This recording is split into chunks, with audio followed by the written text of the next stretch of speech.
All right, this is the Yom. These are sayings by the previous Lubavitcher Rebbe. There are three types of contemplation, meditation. In Chassidut, Chabad, they don't talk about so much meditation. Usually, meditation implies removing yourself from the world and thinking about something. Contemplation is more like solving a problem. And even that's true, when you solve a problem, you have to remove yourself from the world. But contemplation is more practical than meditation is. But nevertheless, they're both basically the same idea. Okay.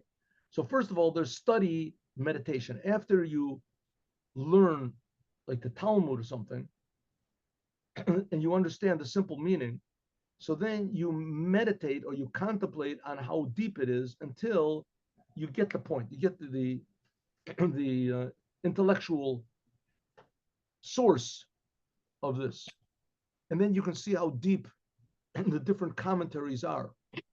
The Marsha and the Ran and the Rosh and Rashi and Tosfot. Okay, that's one type. So let's talk about here Chassidut. Let's talk about your Chassidut. You're learning a topic in Chassidut. You learn about that. We learned before how God fills the worlds and surrounds the world. So you learn and you understand intellectually what the idea is. Intellectual. Then, before you put this into practice in davening, we want to arouse our heart. It's not good enough just to be in our head. Before you start to pray, this is sensing, feeling the life of the idea. It's exciting. It's not just an idea, intellectual idea, that you understand the whole map of this idea. What is Soviv Kolmim? What's Mamalik Kolmim? What's before the Tzimtzum? What's after the Tzimtzum? Logically, cold, you understand. That's the first one. This is warm. You understand it's a living idea. You're talking about something that's really relevant to me.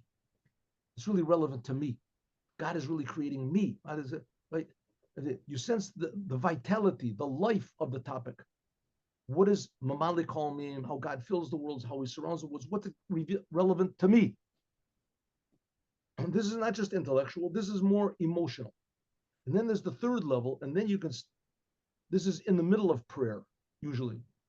This is the sense, the godly element. Not just to think what is relevant to me, but how this is an aspect of God. Right? God really contracts his light and he creates the world with his light, but it's a different way that he creates the world with the light before he contracts it, then after he contracts it. You start thinking about God. These are three rungs in the ladder of sensitivity in prayer.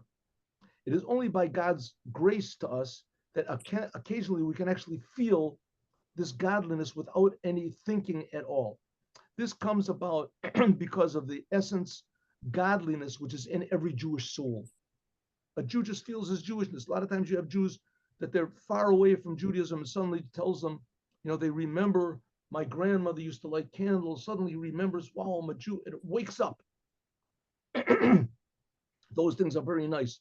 That suddenly, all of a sudden, you get an arousal, but it doesn't last.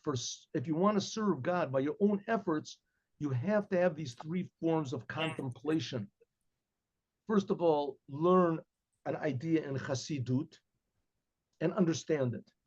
Then think about it until you feel the idea comes alive. And then third, the idea, you realize we're talking about God over here, and think about it in a godly way. Three aspects of internalizing Chassidut in the mind, in the heart, and in the soul. Okay, now let us do tomorrow because it's 2 days, Shabbat. In these 3 weeks from Yud Zayin Tammuz, which is a few days ago, until Tisha B'Av, we don't say Shechianu, and our custom, we don't say Shechianu, we don't eat a new fruit or whatever and say Shechianu, even on Shabbat. That's our custom, we don't do it. It is written, they make me a sanctuary and I will dwell within them. It says, when God commands Moses to make the tabernacle right in the desert, so he said, make me a holy place, mikdash, a holy place, and I will dwell in them. It should have said, make me a holy place, and I will dwell in it. But that's not what God said. It says, I will dwell in them. Within them means within every single Jew. Every single Jew, the inner part of the soul of every Jew is a holy temple. It's a dwelling for God. The place of this Holy of Holies in every Jew is intact, even in times of exile, even when there's no holy temple.